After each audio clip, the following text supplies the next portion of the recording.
Hello बच्चों, तो ये रहा आपका क्वेश्चन नंबर 62 61 तक के क्वेश्चंस आप देख चुके हैं पार्ट 1 में। पार्ट 2 में हम देखेंगे 62 ऑनवर्ड। तो OKPLHRIS में आप देखोगे तो OKPL ऐसे करके लिखोगे ना, OKPL। ओके, तो यहाँ पे 7-7 ऐसे करके एक ऑर्डर बनेगा। वैसे ही कुछ रिलेशनशिप यहाँ पे यू के साथ बी का बनेगा। तो यू होता है 21वां लेटर और बी होता है, अगर आप इस तरफ से जाओगे तो 21 + 7 यानी कि 28वां लेटर होगा आपका बी। तो बी से शुरू होगा तो आंसर आपका सी बन जाएगा। बाकी आप चेक कर लेना, कोई दिक्कत नहीं, बट ये 100% करेक्ट आंसर है रीजनिंग में। लेकिन कई बार 2 आंसर भी आ जाते हैं, इससे आप घबराना नहीं, ठीक है। बाकी जो होगा वो जामिया बताएगा, बट ये 99.99% सही आंसर है। 63 नंबर देखिए। तो 4, 10, 22, 46, अगला जो इसमें आंसर आपका आने वाला जो आंसर बनेगा वो होगा आपका ए 94। डिटेल में हम जान नहीं रहे हैं क्योंकि बहुत जल्दी है और ऐसे में आपको आंसर की प्रोवाइड करना पहली प्रायोरिटी है। तो 31 और 43 के बीच जो डिफरेंस होगा वो होगा 12 का। 12 यानी कि 31 + 6 ऐसे करके, तो ये हो जाएगा 37। बी आंसर करेक्ट हो जाएगा। Next question number 65। 65 से 68 में उस शब्द को पहचानिए जो अन्य शब्दों से भिन्न है। 65 देखिए, पहले यहाँ पे भिन्न है आपका हलवा, डी ऑप्शन करेक्ट है। उसके बाद चलते हैं 66 में। इस भी क्योंकि विटामिन की कमी से होने वाली बीमारी है, इसका भी विटामिन सी की कमी से होता है। बाकी कोरोना, टाइफाइड, मलेरिया क्या है, पैथोजेनिक बीमारियां हैं, यानी कि कोई बाहरी पैथोजन अटैक करता है तब बीमारी फैल रही है। ओके, प्लेटिनम, सोना, हीरा, चांदी, तो बाकी 3 तो आपकी मेटल हैं, लेकिन हीरा जो है वो आपकी मेटल नहीं है, कार्बन की एक फॉर्म होती है, यानी कि नॉन मेटल है। 68 vitamin A, B, D, E. भाई डी हम खुद नहीं बना सकते, तो I guess D is most appropriate answer. Sunlight से बनता है ये। ओके, सनलाइट की मदद से। बाकी सब क्या होता है कि हम कहीं से लेते हैं, बना नहीं सकते, हमने उल्टा बोलते हैं शुरू। ओके, जल्दबाजी चक्कर में होता है ऐसा। 68 का 69 देखिए भाई, छोटी छोटी संख्या क्या होगी जिसे 1228 में घटाओ तो कोई 3, तो 1225, 35 का स्क्वायर बनेगा, तो ऑप्शन डी सही हो जाएगा। उसके बाद आपने यहाँ पे फिल करना है 70 का आंसर यहाँ पे बनेगा डी 10। ओके, 71 में देखिए, 71 71 में और तो इसको आप ऐसे लिख रहे हो ZTQZ से, तो आज़ाद को आप कैसे लिखोगे ZYZC से। ओके, नेक्स्ट इस क्वेश्चन नंबर 72। क्वेश्चन नंबर 72 इसका कोई सिरा हाथ नहीं आ रहा, फिलहाल हम इसको छोड़ रहे हैं, तो इसको बाद में देखेंगे। ओके, आगे देखिए, यहाँ पे इसका अर्थ है ये, इसका अर्थ है ये। ओके, रीजनिंग का ये सवाल है तो आपको इसका पूरे का मीनिंग बताना है, तो ये आपका आंसर बन जाएगा option B 53। Next is question number 74। Question अब आराम से देखिए, कोई दिक्कत नहीं जो लोग नहीं है, अदरवाइज बाकी लोग तो आंसर मैच करने के बाद अपना स्कोर शीट चेक करेंगे और उसके बाद हमें बताएंगे कितना स्कोर आ रहा है, ताकि हम कट ऑफ का एक अंदाज़ा लगा सकें। साथ ही साथ आपको ये भी कमेंट करना पड़ेगा कि आपको क्वेश्चन पेपर का लेवल पिछले साल के मुकाबले टफ लगा या आसान लगा या मॉडरेट था। तकरीबन वैसे का वैसे ही, मामूली जैसा का मतलब होता है, नॉर्मल। तो 74 नंबर सवाल का आंसर आपका होगा ऑप्शन ए, 1 किलोमीटर। डायरेक्शन का सवाल है, इस पर आप टिक दे लेना, कभी ज़िंदगी में कोई सवाल गलत नहीं होगा। उसके बाद देखिए 75 नंबर, 72 घंटे में घड़ी की दोनों सुइयों के बीच कितनी बार 90 डिग्री का कोण बनेगा। तो इसका आंसर होगा आपका ऑप्शन ए, 22 बार। उसके बाद अपन चलते हैं 76 पे, E = 5, होटल = दिस। तो लैम्प का कोड क्या होगा, यानी कि कोड क्या होगा, तो लैम्प का कोड हो जाएगा आपका 28। आगे बढ़ते हैं, किसी सांकेतिक भाषा में इतने को लिखा गया इतना, तो उस कोड में इतने को कैसे कोडित किया जाएगा। यहाँ पे आपका आंसर होगा ऑप्शन बी, 44,88,2। ओके, 44,882 कह सकते हो आप इसको। 78 अंग्रेजी वर्णमाला के बाएं से 8वें अक्षर के दाएं से 11वां अक्षर क्या होगा, 5, सॉरी एस, जल्दबाजी में उसको 5। 79 देखिए, गत कल, आगामी कल, मतलब एक बीता हुआ कल है, एक आने वाला कल है। तो ऐसे ही जून, जून के बाद क्या आएगा, जुलाई, तो जुलाई के बाद क्या आना चाहिए, अगस्त। ऑप्शन ए करेक्ट हो जाएगा, राइट, क्योंकि बीच में एक महीना बीच में होना चाहिए। ओके, जून के बाद जुलाई बीच में छोड़ देंगे तो आप अगस्त का आंसर बन जाएगा। तो 79 का ऑप्शन ए करेक्ट हो जाएगा। 80 नंबर देखिए, इस जानकारी पर सुमित श्याम से लंबा है लेकिन अमन से छोटा है, अमन विनीत से लंबा है लेकिन जैसे छोटा है, श्याम विनीत से लंबा है। 80 का आपका आंसर ए करेक्ट हो जाएगा, विनीत। और उसके बाद अपन चलते हैं, इनमें सबसे लंबा कौन है, जय। उसके बाद चलिए, जय स्कूल जाने के लिए पहले दक्षिण दिशा में चलता है। फिर से देखिए डायरेक्शन बेस्ड सवाल है और यहाँ पे आपका आंसर हो जाएगा ऑप्शन बी पश्चिम। नेक्स्ट इस क्वेश्चन नंबर 2, 22, 36, 80, 150 सीरीज बतानी है। सीरीज में अगला नंबर क्या आने वाला है ये बताना है आपने, तो इसका ऑप्शन ए करेक्ट हो जाएगा। उसके बाद देखिए अनिल विवेक से जितना छोटा है तरुण से उतना ही बड़ा है, इसको हम पढ़ नहीं रहे हैं क्योंकि बहुत टाइम अदरवाइज लग जाएगा। 84 का सी ऑप्शन करेक्ट हो जाएगा आपका 24। नेक्स्ट इस 85 से 87 तक के आपके आंसर आपने आंसर बताने हैं 85, 86 और 87 यानी कि 3 सवाल, और वो इस जानकारी पर आधारित हैं। किसके पास सबसे कम सिक्के हैं, सबसे कम सिक्कों वाला इनमें कौन होगा भाई, तो ये होगा एफ, क्योंकि आपके पास सिर्फ 7 सिक्के हैं। किसके पास ई से एक सिक्का अधिक है, ई से एक सिक्का अधिक है, तो ये होगा आपका सी। उसके बाद 87 पर चलते हैं, इनमें सबसे ओके ये पिछला पेज रिपीट हो गया। ई और एफ दोनों के पास कुल मिलाकर कितने सिक्के हैं, ई और एफ के पास, तो एफ के पास तो 7 थे और ई के पास 10 थे, तो ये हो जाएंगे 17। ऑप्शन ए करेक्ट हो जाएगा आपका। ओके, डिटेल में आपको समझा देंगे जब वो बनाएंगे, तो ये बहुत आसान सा सवाल है, थोड़ी सी माथापच्ची करनी पड़ेगी शुरू में, बाकी कुछ नहीं है। 88 नंबर सवाल देखिए, यहाँ पे भी कुछ डायरेक्शन दी हुई है 88, 89 और 90 के लिए, 3 सवालों के लिए। इसमें 88 का जो आपका आंसर बनेगा वो ऑप्शन सी बनेगा।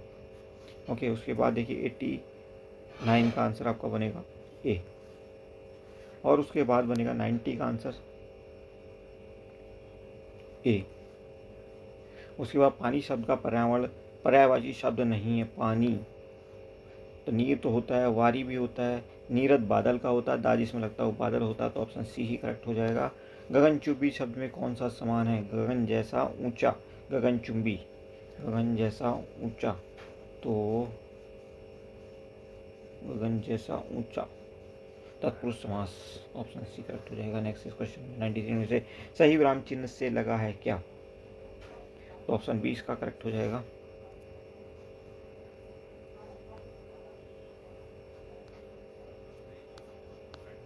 उसके बाद 94 देखिए, प्रख्यात शब्द में कौन सा उपसर्ग है,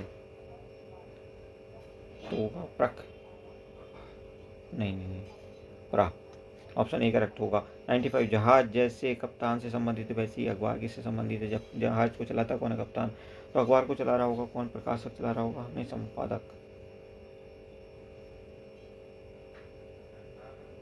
संपादक option B. Okay, next psychology मानव से संबंधित है, ऑर्निथोलॉजी किससे संबंधित है, ऑर्निथोलॉजी कीड़े मकोड़ों से संबंधित है, तो ऑप्शन बी करेक्ट हो जाएगा। नहीं, ऑर्निथोलॉजी पक्षियों से संबंधित होती है, सॉरी। उसके बाद चलते हैं, गाड़ी धीरे धीरे चल रही है, वाक्य में धीरे धीरे क्या है, धीरे धीरे क्रिया विशेषण, यस 97 रेडी हो जाएगा। उसके बाद देखिए 98 मैं भी पौधे लगाना चाहती हूँ, इस वाक्य का काल क्या है, पौधा लगाना चाहती हूँ, भाई वर्तमान काल के अलावा कौन सा काल होगा इसका, वर्तमान मतलब प्रेजेंट टेंस। मुद्रा राक्षस के रचयिता कौन है, विशाखा दत्त, तो ऑप्शन सी करेक्ट हो जाएगा 99 का। ओके, उसके बाद 100 पे चलते हैं, 100 का आपका बी करेक्ट हो जाएगा। और उसके बाद में से कौन सा स्त्रीलिंग है, स्त्रीलिंग बाल, नाक, अखबार, बीज, बीज डाल दिया ऐसे बोलते हैं, तो बीज तो नहीं होगा, नाक होगा। उसके बाद 102 कहता है जिसका कोई शत्रु न जन्मा हो, यानी एक शब्द कौन सा होगा, अजात शत्रु। उसके बाद उपेक्षा शब्द का विलोम, अपेक्षा, उपेक्षा का विलोम अपेक्षा। और नवजीवन 2 घनश्याम हमें में कौन सा अलंकार है, अलंकार है कौन सा अलंकार, श्लेष अलंकार। उसके बाद बाग में वृक्ष थे, क्या भरा जाएगा, अनेक वृक्ष थे, तो ये तो बहुत आसान सी हिंदी है ये, चलो अच्छा है। शब्दों में भाववाचक संज्ञा पहचानी, भाववाचक, परिवार, बनावट, संयुक्त और समाज। भाव किस में छुपा है भाई, भाववाचक कैसे होगी ये, भाववाचक, बनावट। ओके, खेत शब्द का तत्सम रूप क्या होगा, क्षेत्र होता है, क्षेत्र,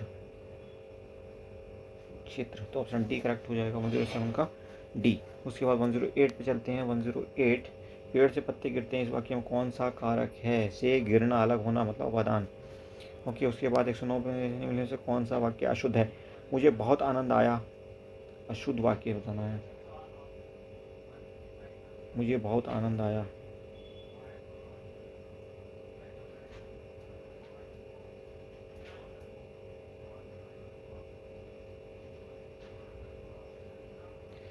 आया है, यही होगा।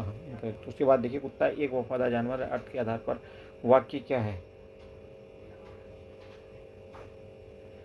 कुत्ता एक वफादार जानवर है, विधानवाचक ही होगा ये, विधानवाचक है।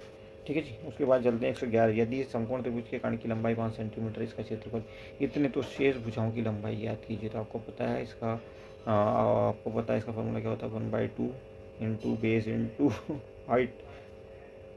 ओके, ये आपका बेस इंटू परपेंडिकुलर। इससे आप निकालोगे तो इसका आंसर आपका बन जाएगा 3 सेंटीमीटर 4 सेंटीमीटर। ओके,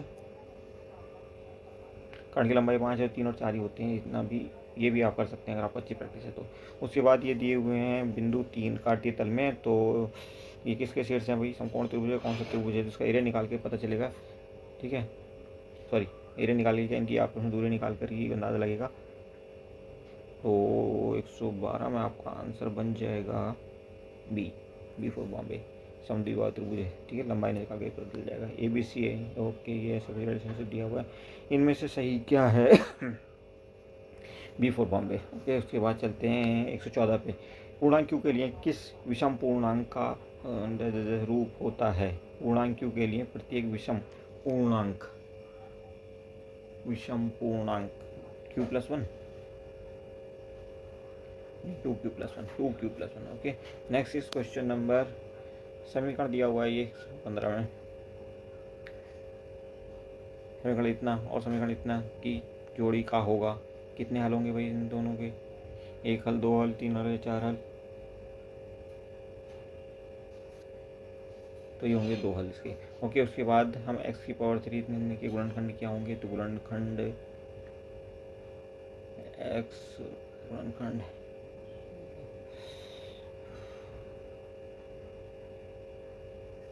तो बाकी तो सब ठीक है, बट ये प्रिंटिंग मिस्टेक है। आई थिंक इसी को सही माना जाएगा, क्योंकि यहाँ पे 3 के बाद ब्रैकेट लगना चाहिए था, लगा नहीं, उसका 0 लग गया है, बट आंसर इसका ए ही आएगा। एनीवे देख लेना। किसी वृत्त की त्रिज्या 50% कम कर दिया जाए तो उसका क्षेत्रफल कितने % कम हो जाएगा भाई? 75%। ओके, नेक्स्ट इज, इसका मान कितना होगा? 1 का स्क्वायर 2 का स्क्वायर लगातार n नंबर्स का स्क्वायर का एडिशन होता है आपका n into n+1 into 2n+1/6। तो ऑप्शन डी करेक्ट हो जाएगा। और उसके बाद चलते हैं, सुहेल एक काम को 10 दिन में करता है, सभी उसी काम को करने में 15 दिन लेता है, दोनों मिलकर करेंगे उस काम को, तो 1/10 + 1/15 1 दिन का काम हो जाएगा। और ऐसे करके आप निकाल लोगे, हम तो फटाफट आंसर करने वाले हैं, 6 दिन में ये काम हो जाएगा। उसके बाद द्विघात समीकरण के शून्य क्या होंगे? जीरोज पूछे गए हैं, जीरोज, तो यहाँ पे समान हो जाएंगे। ओके, सदा समान होते हैं। उसके बाद एक बैग में प्रोबेबिलिटी आ गई भाई, और इसका आंसर हो जाएगा आपका ऑप्शन बी, 1/3। उसके बाद चलते हैं, आप ये दिया हुआ है, आपको सीधे सिंपल कुछ भी नहीं करना, इसको इधर ले जाओ और क्या कहते हैं, इसमें से माइनस कर दो। ओके, और आपका आंसर बन जाएगा। तो यहाँ पे आपका आंसर कितना बनेगा? बी। नेक्स्ट देखिए, 123 ऑप्शन ए करेक्ट हो जाएगा आपका। यहाँ पे गोले की त्रिज्या पूछिए। उसके बाद चलते हैं, समूहीकृत डेटा के मध्य की गणना करते समय हम जानते हैं कि आवृत्तियाँ हैं, तो ऑप्शन डी करेक्ट हो जाएगा यहाँ पे, कक्षाओं के वर्ग चिन्हों पर केंद्रित। Next is question number 125। जब 3 सिक्कों को एक साथ उछाला जाता है तो कम से कम 2 हेड आने की प्रायिकता क्या होती है? यहाँ पे भी ऑप्शन बी करेक्ट हो जाएगा आपका। Okay, next is question number 126। Funnel किन के बीच का संयोजन है? फनल में क्या क्या शामिल होते हैं? तो यहाँ पे ऑप्शन बी करेक्ट हो जाएगा आपका, एक शंकु का छित्रक और एक सिलेंडर। ये दिया हुआ आपका a+b+c = 11 और इतने बराबर इतने, तो a+b का मान क्या होगा? एंटिटी बेस सवाल है ये, और इसका आंसर आपका हो जाएगा 671। ओके, नेक्स्ट इस क्वेश्चन 128। तो ये दिया हुआ है आपको, और ये किसके बराबर हो सकता है? यहाँ पे 5.93 अगर आप लिखोगे तो 4 0 है, और 155 यानी 10 की पावर -5 होना चाहिए। 5.93 10 की पावर -5, तो ऑप्शन डी आपका करेक्ट हो जाएगा। Next is question number 129। तो ऑप्शन ए करेक्ट है इसका, sin A + sin A sin² A = 1। Okay, तो cos square A plus cos square 4a, okay, इसका मान बताना है। देन क्वेश्चन नंबर 130, 8 सेंटीमीटर त्रिज्या वाले एक वृत्त में अंकित किए जाने वाले वर्ग का क्षेत्रफल क्या होगा? ऑप्शन बी करेक्ट हो जाएगा इसका, 128 सेंटीमीटर स्क्वायर। नाइट्रोजन की अधिक मात्रा किसमें होगी? भाई नाइट्रोजन की सबसे ज़्यादा मात्रा तो मटर में होनी चाहिए, इसमें प्रोटीन सबसे ज़्यादा होती है और मटर जो है वो नाइट्रोजन को नाइट्रेट के फॉर्म में अपने जड़ों में रखती है। शक्ति की इकाई है, शक्ति का इकाई होती है पावर, शक्ति मतलब पावर, पावर की इकाई होती है जूल पर सेकेंड। तो ऑप्शन ये करेक्ट हो जाएगा। नेक्स्ट क्वेश्चन 130, आत्महत्या की थैली किसे कहा जाता है? लाइसोसोम को कहा जाएगा, बी करेक्ट हो जाएगा। 134, कालाजार जिसे काला बुखार भी कहा जाता है, एक घातक बीमारी है जो नाम के प्रोटोजोआ परजीवी से फैलती है। तो किससे फैलती है भाई? तो ये फैलती है आपकी लेशमेनिया से। तो ऑप्शन सी करेक्ट हो जाएगा। बहुत अच्छा सवाल है ये। ओके, सामान्य रूप से मनुष्य के हृदय का वजन कितना होता है? तो ये होता है आपका अप्रोक्सीमेटली 400 ग्राम। ऑस्टो मलेशिया किसकी कमी के कारण होता है? तो ये विटामिन डी की कमी से होता है। ऑप्शन बी करेक्ट हो जाएगा आपका। नेक्स्ट इज क्वेश्चन नंबर 137, शुद्ध जल की मोलरिटी कितनी होती है? Approximately 55.56 M. और क्या कहा गया है इसमें? नेक्स्ट इज 138, इनमें से कौन सा किसी वस्तु के समतल दर्पण द्वारा बनाए गए प्रतिबिंब का लक्षण नहीं है? तो इसे पर्दे पर प्राप्त नहीं किया जा सकता क्योंकि ये वर्चुअल होता है। उसके बाद 139, अमाशय में कौन सा अम्ल पाया जाता है? Hydrochloric acid. फॉर्मिक एसिड तो आपको पता है चींटियों में पाया जाता है। एल्कीन का सूत्र CnH2n, एल्काइन का होता तो माइनस लग जाता 2। ओके, 141, 2123, 2123 ये हमारा दंत सूत्र होता है, डेंटल फार्मूला। 142